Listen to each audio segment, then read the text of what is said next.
La Suisse est souvent classée parmi les pays les plus sûrs au monde. Pourtant, une nuit a suffi pour rappeler une vérité brutale. Le risque zéro n'existe pas. Un incendie dans un bar, en pleine nuit, dans une station de montagne. Des vies bouleversées. Une communauté sous le choc. Aujourd'hui, on va analyser ce qui s'est passé. Calmement. Sérieusement. Bienvenue sur la chaîne. Ici, on parle d'actualité, de faits réels, expliqués sans rumeurs et sans sensationnalisme. Dans cette vidéo, je vais revenir en détail sur l'incendie survenu dans un bar de Crans-Montana. Le contexte, le déroulement, la réaction des secours et surtout les leçons à retenir.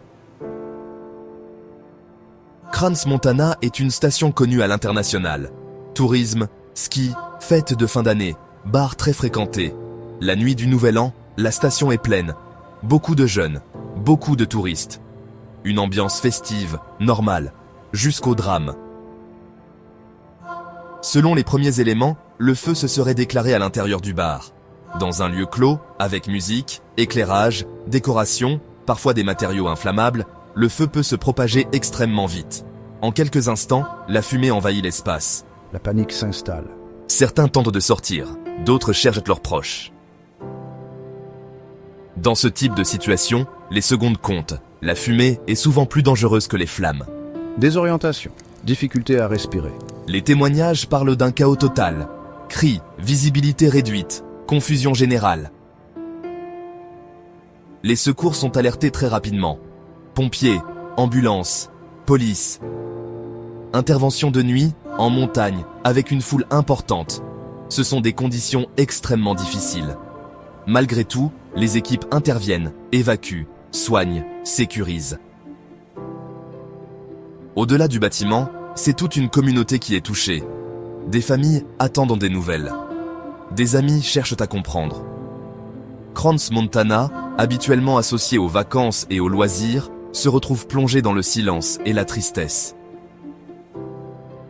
Une enquête officielle est ouverte. L'objectif n'est pas de désigner un coupable trop vite, mais de comprendre les causes, les normes de sécurité, les procédures d'urgence.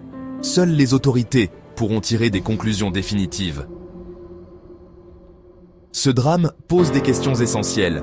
Les normes de sécurité sont-elles suffisantes? Le personnel est-il correctement formé? Les clients savent-ils comment réagir en cas d'urgence? Ce sont des questions qui concernent tous les bars, clubs et lieux publics, partout. Ce qui s'est passé à Crans-Montana n'est pas qu'un fait divers. C'est un rappel brutal. La fête peut basculer en quelques secondes. La prévention, la vigilance et la responsabilité collective sauvent des vies.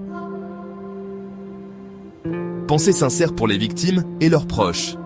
Si cette vidéo vous a aidé à comprendre, laissez un commentaire.